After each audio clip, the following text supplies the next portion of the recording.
En introduction, moi je vais poser mes hypothèses, le plus brièvement possible. Je vais lire des brefs passages qui correspondent à ce temps de la grossesse. Et ensuite, Marie-Claire parlera de la séance et on va s'occuper seulement du prénatal. C'est avant la naissance, seulement du prénatal, pas de l'expérience après. Alors, ce que je voudrais démontrer justement à travers ça, c'est que les deux points, quand j'ai rencontré Marie-Claire, les deux points qui me tenaient à cœur, c'était le premier point, c'est cette idée, cette intuition que j'avais et qui reste au niveau de l'intuition, qu'il y a justement une communication mère-enfant et que de plus, il y a une structuration langagière de cette communication dès la vie prénatale. Donc, ça, c'est mon intuition. Donc, ça, c'était, disons, une partie de l'intuition. Et l'autre partie, et c'est pour ça que j'espère qu'on aura le temps d'avancer justement cette idée. L'autre partie, c'est l'autre hypothèse, à savoir que la grossesse, j'ai entendu via seulement mon expérience clinique, que la grossesse est une expérience en elle-même traumatique, et je dirais pourquoi, et qu'il y aurait des scansions, justement, une mémoire et une scansion traumatique de la grossesse durant les moments de critique. J'entends les moments critiques, c'est le moment de grands changements au niveau du développement fœtal, qui entraîne un grand changement, c'est-à-dire des moments de métamorphose. Voilà. J'essaie d'inscrire les moments de métamorphose comme des moments où il y a un changement et où je suppose qu'il y ait une disparition de l'image pour avoir une autre image.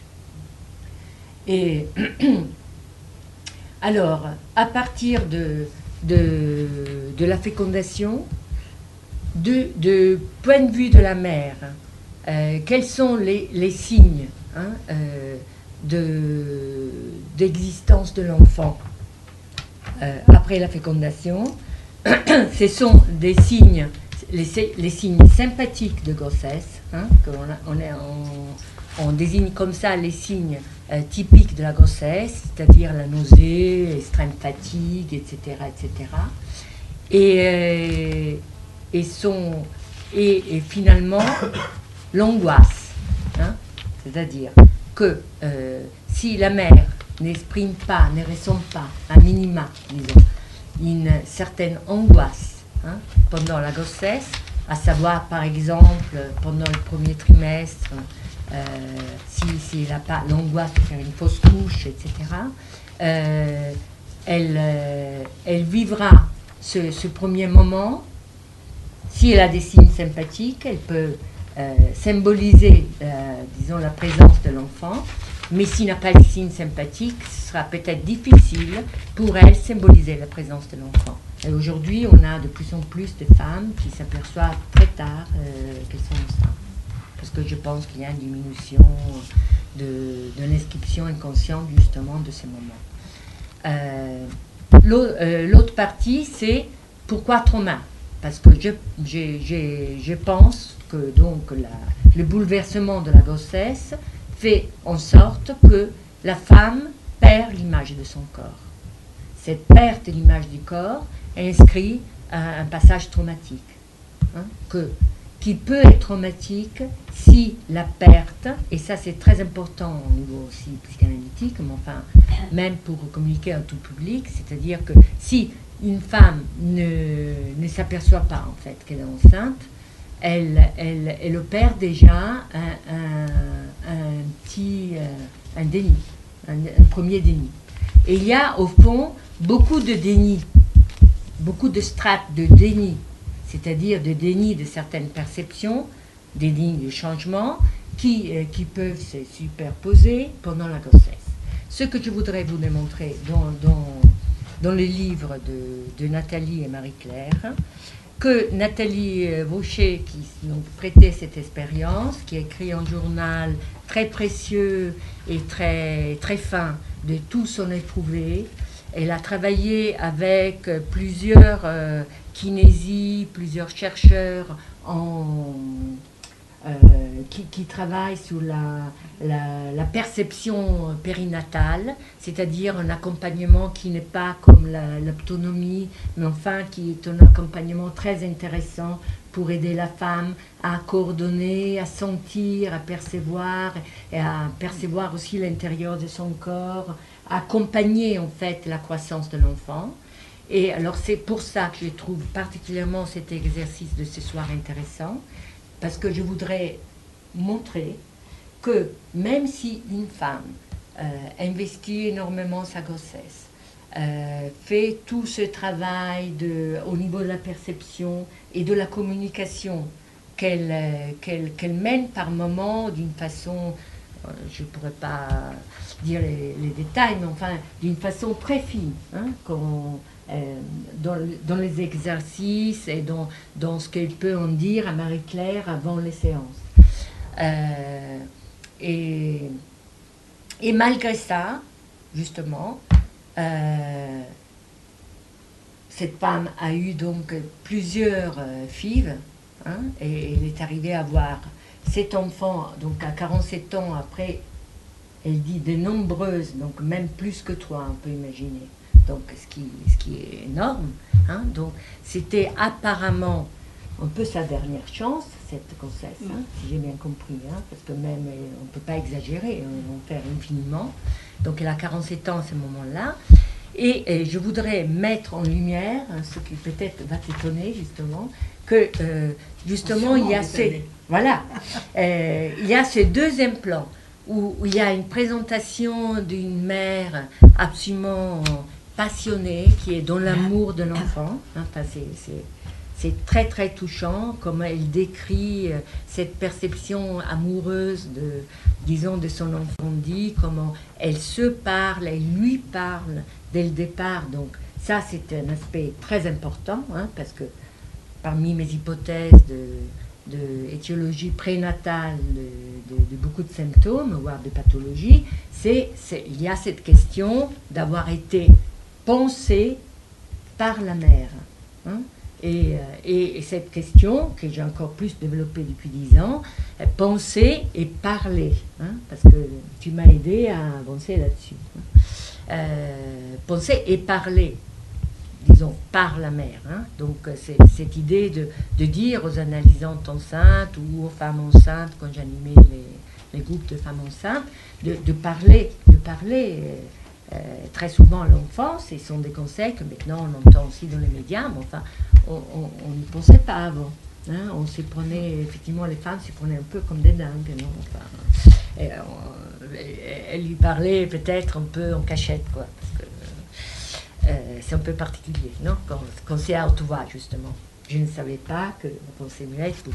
Et donc, en lisant donc, le journal, Marie-Claire va intervenir seulement au cours du 7e mois.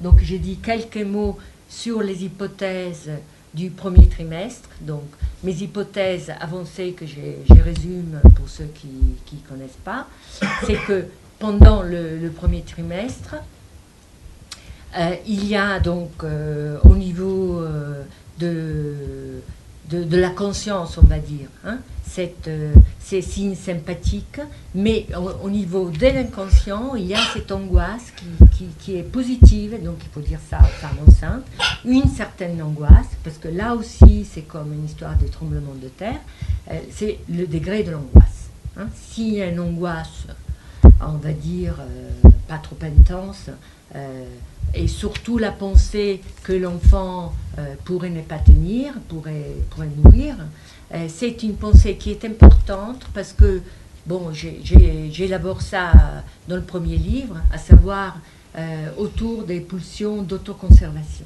Hein.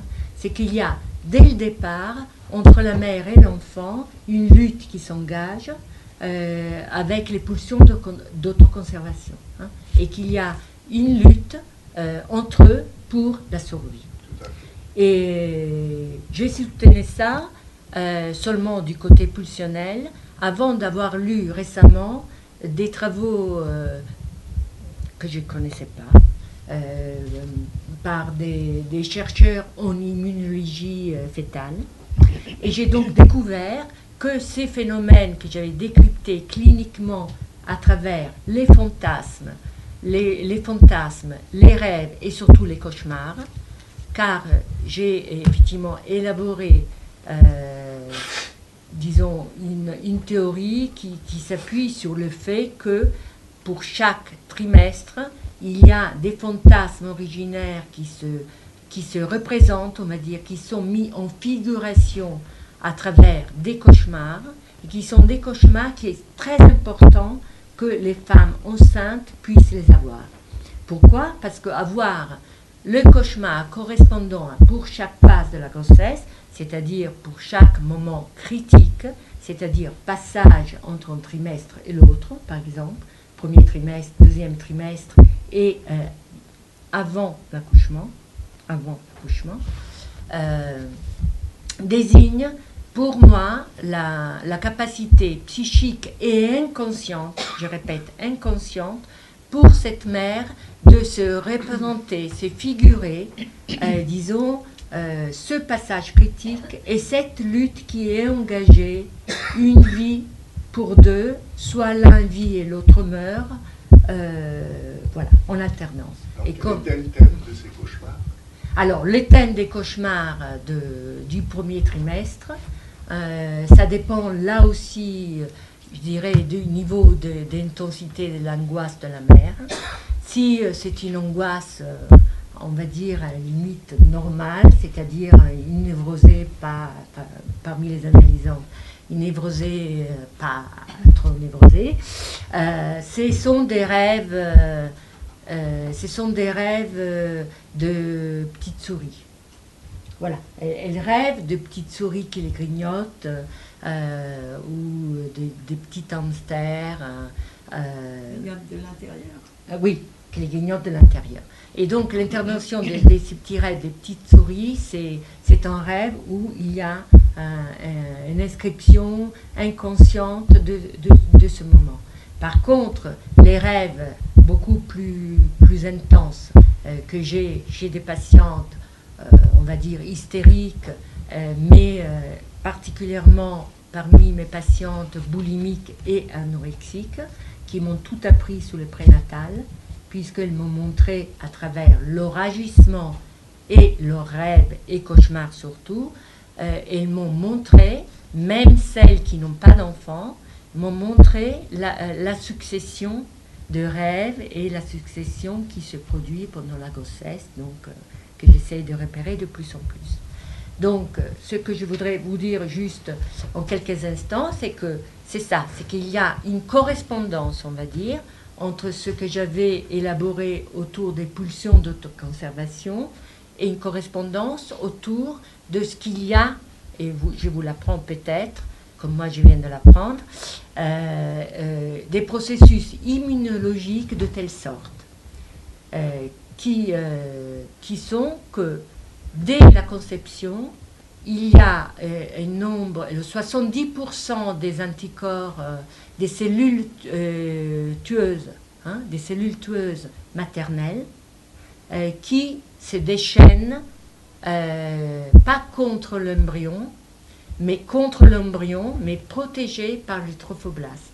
Donc ça, c'est un petit détail, parce que c'est vrai qu'il y a beaucoup de psychanalystes en périnatalité qui défendent l'idée que le placenta, c'est déjà l'inscription réelle du père pendant la grossesse, puisqu'il y a déjà du 3, et ça, cette notion qui est biologique, que les cellules, les natural killers, ça s'appelle en plus, les cellules tueuses naturelles, natural killers de la mère, s'adressent immédiatement contre l'embryon, alors que moi je pensais que pour des facteurs inconnus, il y avait une adaptation dans le réel de l'embryon, comme en tant que greffe, disons.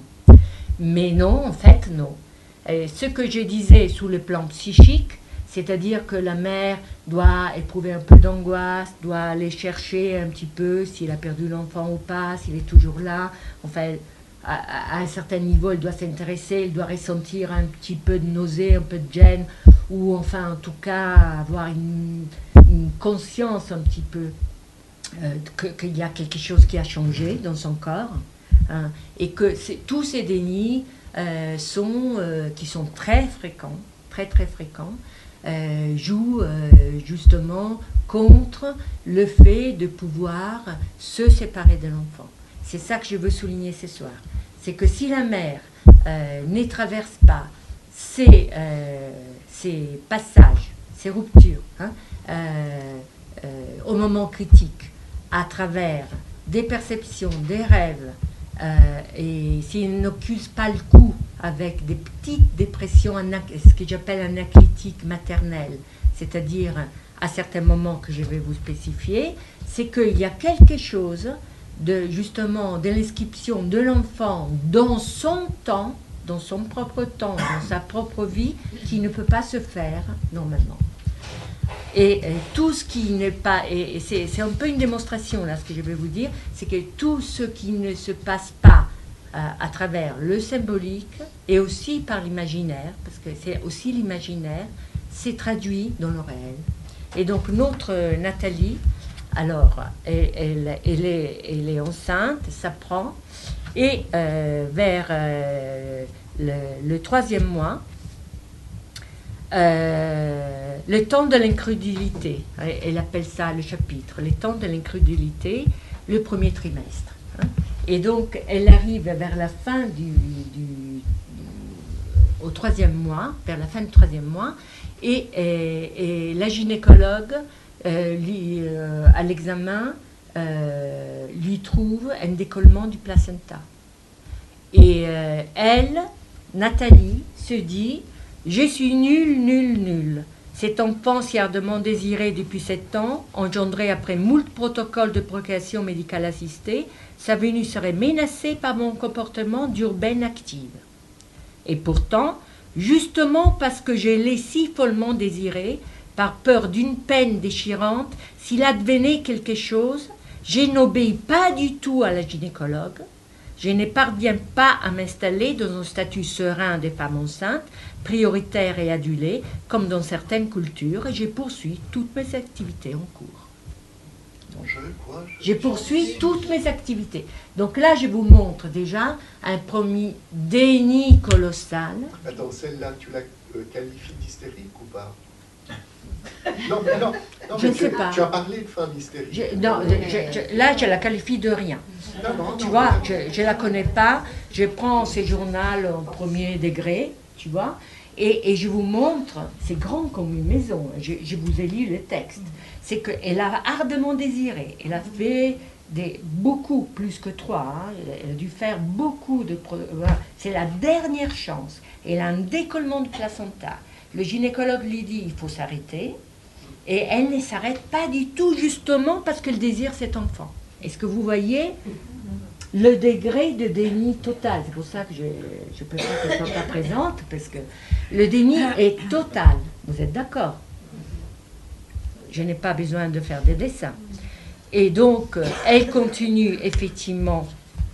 On va peut-être dire, alors c'est une autre hypothèse, on va peut-être dire que malgré tous ces dénis, etc., le fait qu'elle ait fait cet accompagnement de communication, ça lui a peut-être permis quand même de garder cet enfant.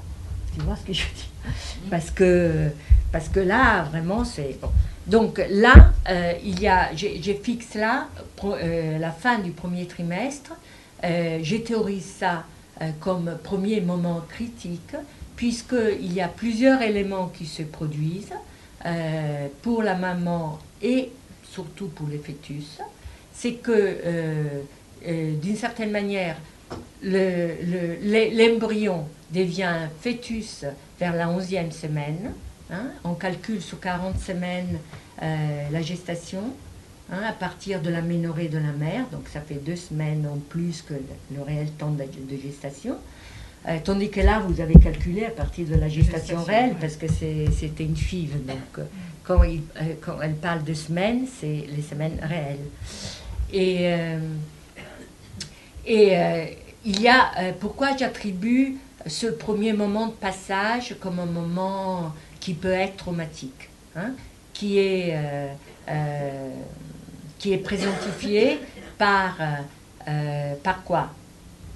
La conception, c'était les petites souris et le crocodile, en particulier le crocodile, mais ça peut être des chiens, enfin bêtes féroces, chiens ou crocodiles en majorité.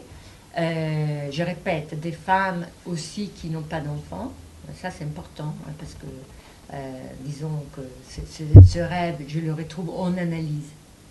Hein, chez des patientes boulimiques qui n'ont pas d'enfants et qui commencent l'analyse avec ce rêve, parce que j'ai trouvé une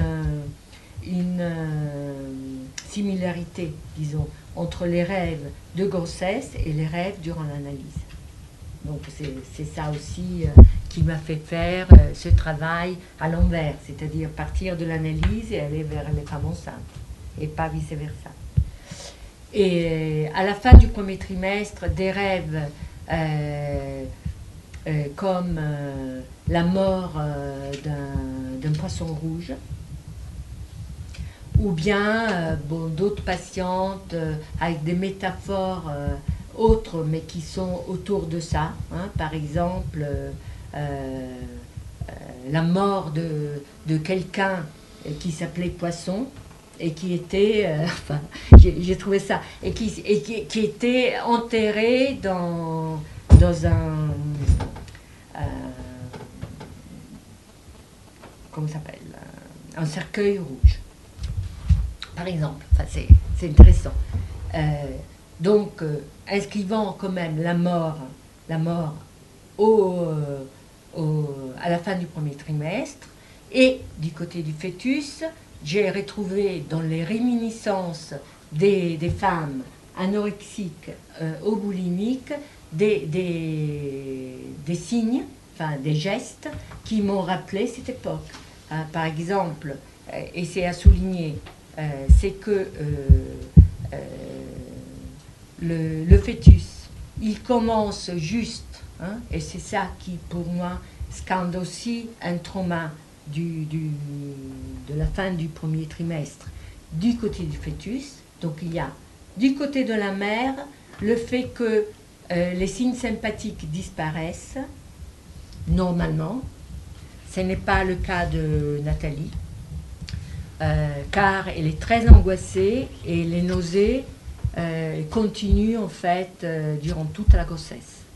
Deuxième signe de grande angoisse de Nathalie, c'est qu'elle mange beaucoup, elle se sent bien, elle mange beaucoup, elle est dans ce rapport très, très amoureux de cet enfant.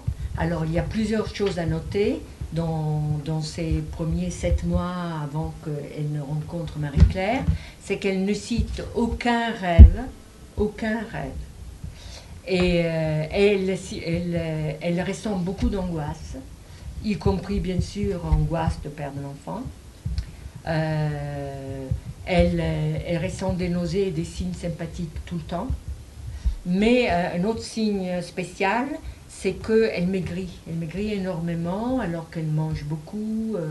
Donc c'est quand même un signe, hein, qu'il y a une grosse angoisse quand même de mort. Hein. Et la question, c'est angoisse de mort. Angoisse de mort de la mère et angoisse de mort du fœtus. Et que c'est juste à la fin du premier trimestre que donc l'embryon est devenu fœtus à 11 semaines, et à la 14e semaine, calculant avec l'aménorrhée, à 14e semaine, donc fin du premier trimestre, c'est là qu'il commence à avaler le liquide amniotique. Et à la 13e semaine, il commence à avaler le liquide amniotique, il y a les reins qui fonctionnent déjà. Et à la 14e semaine, il commence aussi à digérer les desquamations de peau qu'il y a parce que l'intestin marche et donc il commence déjà à former le méconium. Donc à la fin du premier trimestre, l'embryon est devenu fœtus et il n'est plus du tout, et là je pense qu'il y a justement une diminution importante du lien fusionnel mère-enfant, hein, parce que le fœtus, il contribue lui-même à sa propre survie. Voyez ?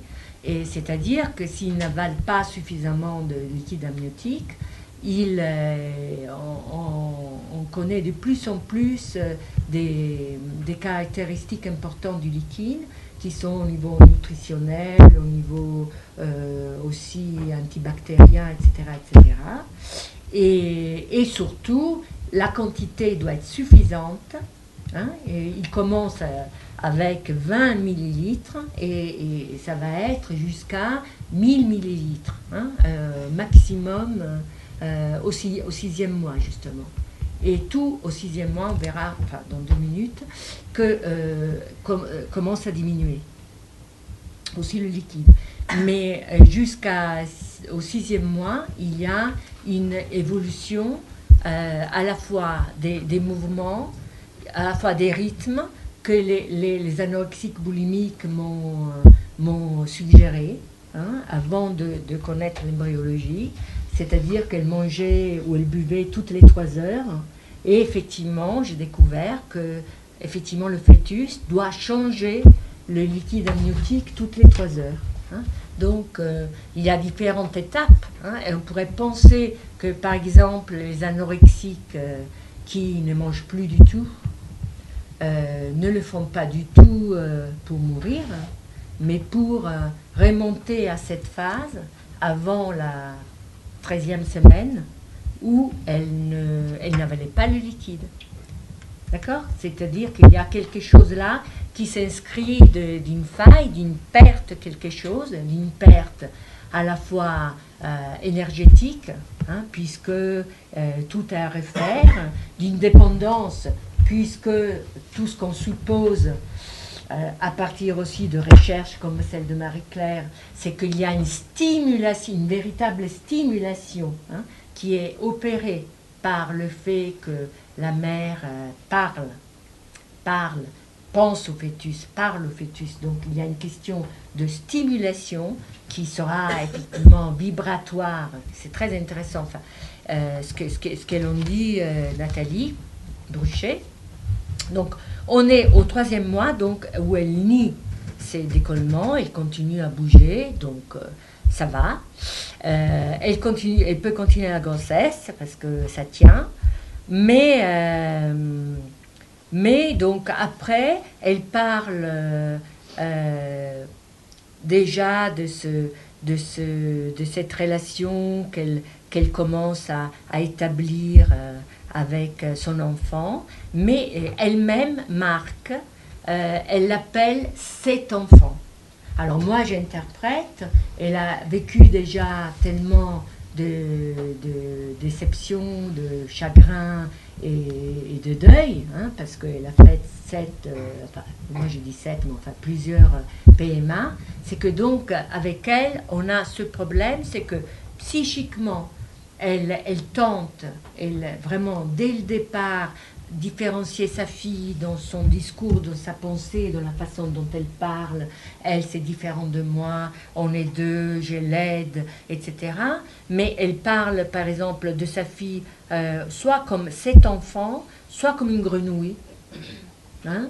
Et ça, c'est marrant, parce que la grenouille, comme je reprenais les études sur l'hystérie de Freud, ou ses premières hystériques, avait beaucoup comme ennemi, par exemple, mais les autres aussi, des hallucinations, de ce qu'il pensait être des hallucinations de ce type, où le personnage du crapaud, de la grenouille, ou des crapauds morts, etc., intervenait complètement. Hein, d'autant plus qu'Amy, justement, la première, qui était au passage anorexique, la première hystérique de Freud, était anorexique, donc, comme déjà.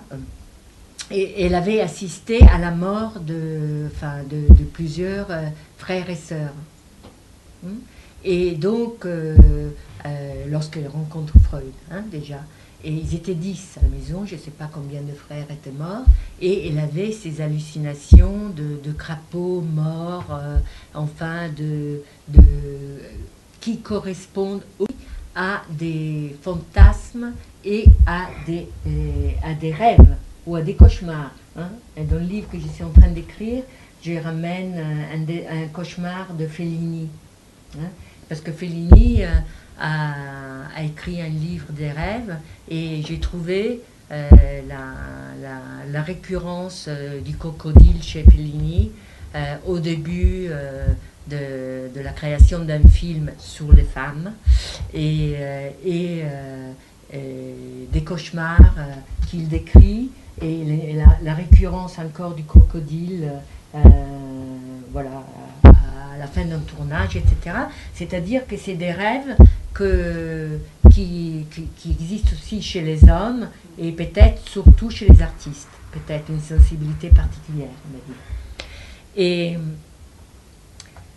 donc, elle parle très affectueusement, bien sûr, comme la petite grenouille qui loge dans son corps.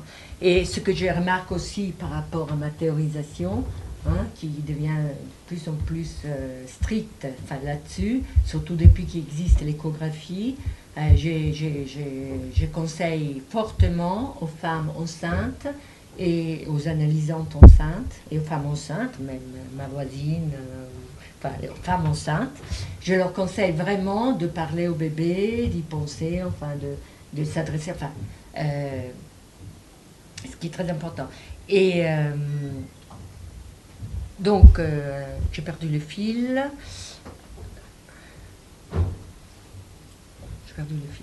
Mais du coup, ça, le fait qu'elle s'adresse à leur enfant volontairement, donc ça ne touche pas tellement la dimension inconsciente. C'est ça. Dont vous parliez, là, voilà. Il y a ce qui se dit, même intérieurement, puis après, il y a ce qui ne se dit pas, mais qui apparemment a beaucoup d'effets. Alors ça, je ne sais pas comment ça se mesure, ou comment ça peut s'appréhender, justement, tout le discours qui n'est pas... tout ce qui n'est pas pensé, en fait, tout ce qui est évacué. Voilà, ça m'aimerait bien. Donc, c'est la question du prénom. Voilà. Vous faites... c'est la question du prénom, parce que c'est 7 enfants, elle ne parle pas du tout du prénom, et après la naissance, elle dira seulement Mathilde, le prénom de son enfant, prénom qui a été choisi par le mari. C'est tout ce qu'on sait, c'est que c'est son mari qui a choisi le prénom. Et c'est tout ce qu'on en sait. Alors que moi, je suggère justement, pas seulement de parler, mais de penser à l'enfant déjà avec un prénom.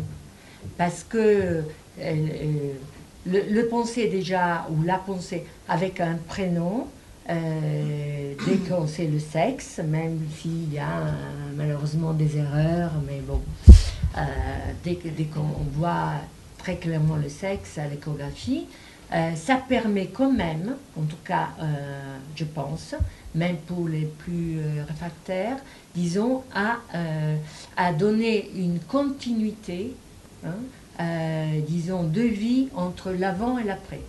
Ça c'est très intéressant, parce que dans l'expérience clinique, je vois qu'il y a beaucoup de femmes qui appellent avec des surnoms, etc., ou avec un prénom.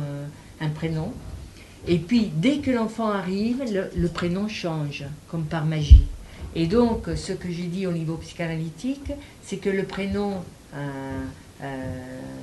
le premier prénom de l'enfant, c'est le prénom de l'enfant qui reste dedans. C'est le prénom de l'enfant qui reste enclavé.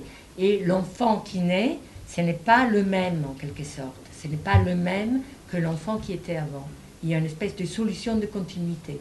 Et ça, c'est quelque chose de très intéressant lorsqu'on accompagne les femmes dans tout contexte, analysante ou les hommes aussi.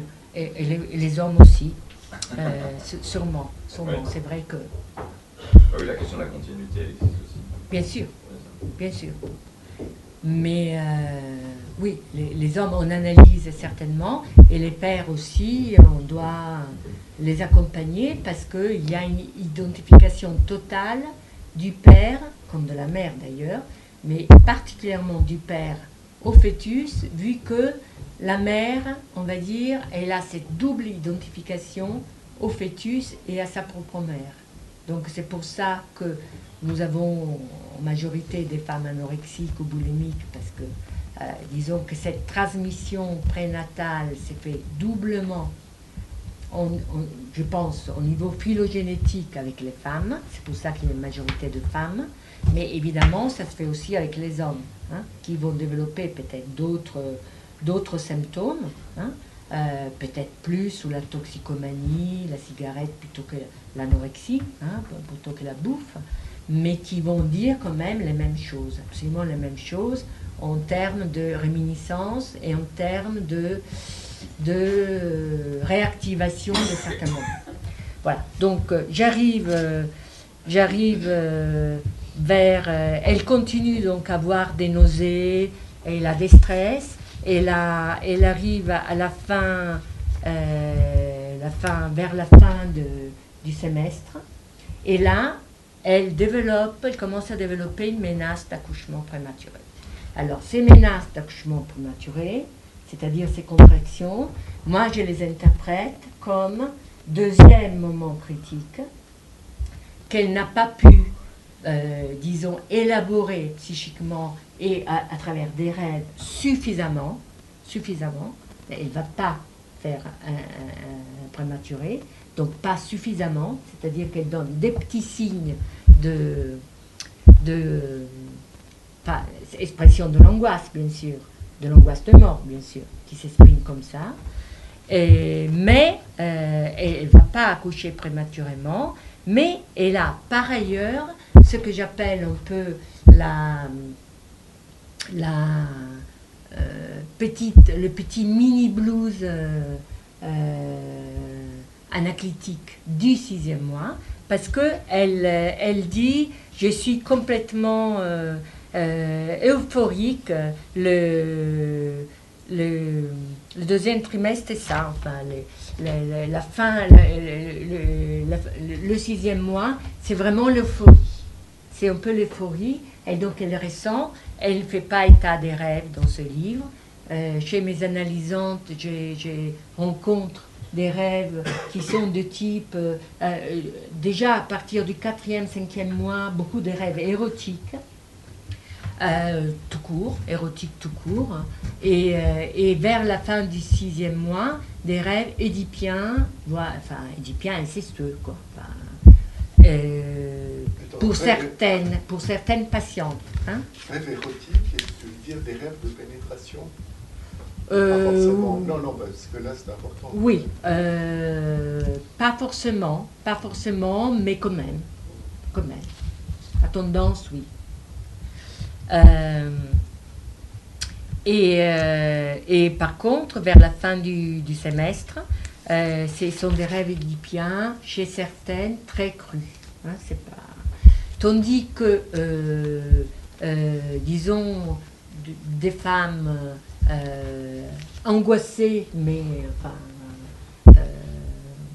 que je pas particulièrement, on va dire, si on peut dire normalement angoissées, parce que celles que j'ai rencontrées primipare dans les groupes que j'ai animés de préparation de l'accouchement, elles avaient ce que j'appelle les cauchemars de grossesse, c'est-à-dire mort de l'enfant,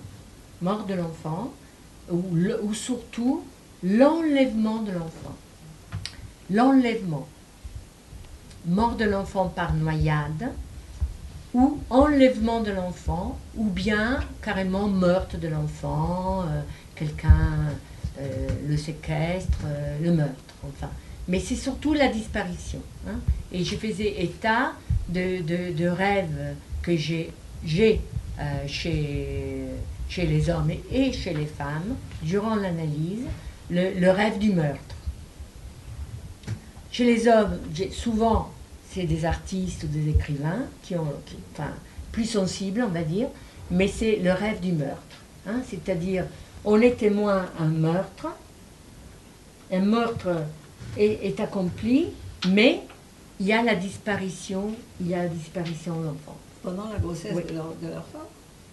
Oui. Quand ils sont oui. pères. Oui, quand oui. Ils sont pères. Oui. Donc, très intéressant à dire, et on a une petite démo aussi dans le livre de Nathalie, c'est qu'elle parle d'aucun rêve, mais il y aura seulement un rêve, c'est le rêve du compagnon, qui va faire un petit rêve avant l'accouchement. Et c'est lui qui va rêver de la petite souris. C'est lui qui fait le rêve de la petite souris à l'accouchement. Alors c'est une petite souris, c'est juste, très juste le rêve de la petite souris, vous le verrez. Enfin, je vais peut-être trop vite. Donc 6e mois, menace d'accouchement, pas de rêve. Elle continue donc à l'appeler cet enfant. Elle se sent très euphorique, mais en même temps, elle a ses parents qui vieillissent, elle doit déménager la maison parentale, elle est extrêmement stressée, angoissée à faire tout ça. Et c'est justement à ce moment-là, donc il y a des facteurs externes qui se rajoutent, disons, à ce moment-là, mais elle le dit très bien, alors qu'elle était dans une légèreté, dans une euphorie extraordinaire au début du 6e mois, et après, tout prend sa pesanteur. Alors, tu dis qu'elle vivait chez ses parents? Non, pas du tout. Non, tu dis Non. la maison Excuse-moi. parentale. Non, elle doit vider la maison de ses parents qui vieillissent, qui doivent aller dans une maison médicalisée, et donc elle doit vider la maison des parents. Vider, oui. Et donc c'est très, très lourd, très dur pour elle, très, très angoissant. Et, mais donc à ce moment-là, il y a tout ça qui s'imprime pour elle. Et disons que tout ça passe avant, ne lui sentir, on va dire, ou recouvre cette angoisse du 6e mois, où il y a cette disparition, je suppose, cette disparition de l'image fusionnelle du bébé pour différentes raisons. Et alors, elle se sent lourde là, tout d'un coup, c'est intéressant, parce que j'ai théorisé ça de cette façon. C'est que du côté de la mère et du côté du fœtus, hein, c'est-à-dire que du côté du fœtus, il y a aussi un trauma à ce moment-là, parce que d'une part, c'est juste à ce moment-là que son système vestibulaire est mûr, et donc c'est la première fois où lorsqu'il fait un petit plongeon en bas, il sentira la pesanteur. En fait, il sentira, il est inscrit dans la pesanteur. Donc soudainement, il plonge sur terre, et il y a aussi ce phénomène qui est ressenti par la mère à ce moment-là, à la fin du 6e mois environ, statistiquement, il y a une chute, disons, du bébé en bas de l'utérus, alors qu'il était beaucoup plus élevé. Cette première chute, comme j'ai dit, la première chute dans la gravité, qui est vécue par l'un par l'autre comme traumatique. C'est ce que j'appelle l'aggravation. L'aggravation, c'est joli. Ouais. C'est l'aggravation. C'est intéressant. Et puis, j'ai introduit un autre élément en fonction, et après on verra avec Marie-Claire. L'autre élément, c'est la voix de la mère. Et c'est juste ça, je trouve très intéressant, c'est que jusqu'à 24 semaines, le fœtus ne peut entendre que la voix, ce que j'appelle la voix de l'intérieur, c'est-à-dire la voix vibratoire de l'intérieur de la mère, puisque les pavillons auriculaires n'étaient pas assez développés, et c'est seulement à partir de la 24e semaine où il commence à entendre les bruits et les voix d'extérieur. Donc ce que j'avance dans mon élaboration, c'est que là, avec cette pesanteur et la chute de la gravité, qui est une sensation aussi que le fœtus a gravée, c'est une empreinte que nous avons gravée de ce moment-là, s'accompagne aussi avec la perte à jamais, on va dire, de la voix à l'intérieur de la mère, seule, exclusive, hein, parce qu'il y aura la voix de la mère qui vient de l'extérieur, s'il est entendant, je ne parle pas des enfants sourds, s'il est entendant, il aura la voix de la mère de l'extérieur et ensuite celle du père, hein, de l'extérieur ou d'un homme, enfin en tout cas la voix grave, parce qu'il peut entendre les deux sons, qui va intervenir à partir de ce moment-là. Donc il y a une rupture de continuité, celle que j'appelle effectivement un traumatisme aussi paternel, hein, de l'intervention du père, hein, qui fait solution de continuité avec cette voix continue qu'il avait du dedans, et donc il va... Et je pense qu'il y a là, et là c'est totalement théorique, hein, je l'ai posé à certains chercheurs en physique, ils m'ont dit c'est possible qu'il y ait un effet tunnel, c'est-à-dire que lorsqu'il y a l'entrée de la voix de l'extérieur, lorsqu'il y a l'entrée de la voix de l'extérieur à l'autre, il y ait un nano estande blanc qui marque, disons, la scansion, la rupture, pour introduire un autre temps. Le temps du troisième trimestre. Et encore un mot, et puis je vais passer plus la parole à Marie-Claire, parce que ça commencera le 7e mois. Il y a deux choses importantes. C'est d'une part qu'à partir, et cliniquement je l'ai vu, à partir du début du 7e mois, la mère au réveil, les femmes au réveil ont un instant d'angoisse qui dure quelques secondes parce qu'elles ont oublié qu'elles sont enceintes. J'ai eu des patientes qui ont fait ce rêve-là. Elles ont rêvé qu'elles n'étaient pas enceintes. Ou plus enceintes, pas enceintes. Enfin. Et là, dans la crainte de la mère, elle n'est plus enceinte. Et ça, c'est un signe. Pour moi, c'est un signe qu'il y a cette inscription inconsciente de ce marquage, de ce passage, hein, parce que elles ont cet instant d'hésitation. Hein. J'ai dit en gros que si la mère n'entend pas des moments où il y a des accalmies du côté du fœtus, hein, des accalmies, etc., du côté du fœtus, où le perd de vue en quelque sorte, et il va le chercher, pour l'enfant à venir, il n'y aura pas de sentiment d'exister vraiment intégré. Parce que... Il faut ajouter alors aussi, ou spécifier des accalmies motrices. Des accalmies motrices, exactement. Parce qu'il y a des accalmies motrices qui sont inscrites dans le développement embryonnaire et fœtal. Hein. Et il y a une accalmie de 45 minutes qui s'opère pour le fœtus, je crois, vers le 6e mois, et qui est là, enfin, qui marque aussi ce temps. Et donc, analytiquement, j'attribue ces traumatismes originaires à partir de ce moment-là. Pourquoi pas le premier? Parce que le premier était totalement inconscient, tandis que le deuxième est, disons, partiellement conscient, on va dire, dans le vécu de la mère de cette chute, en fait. Hein. Mais pas exactement lorsque ça s'opère. Hein. C'est pour ça que ça peut passer inaperçu et que le seul signe, c'est cliniquement cet oubli le matin et une toute petite baby blues de quelques jours au début du 7e mois. Et c'est très important, la fréquence, je n'ai pas le temps de le développer, mais de 3 jours. C'est les 3 jours, les premiers 3 jours du 7e mois, comme les premiers 3 jours de la naissance. Donc, alors, justement, première séance avec Marie-Claire, l'enfant c'est durant le 3e trimestre, il a 7 mois, hein, environ 7 mois.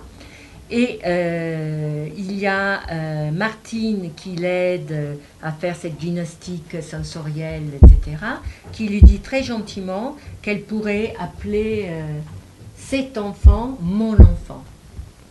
Mon enfant.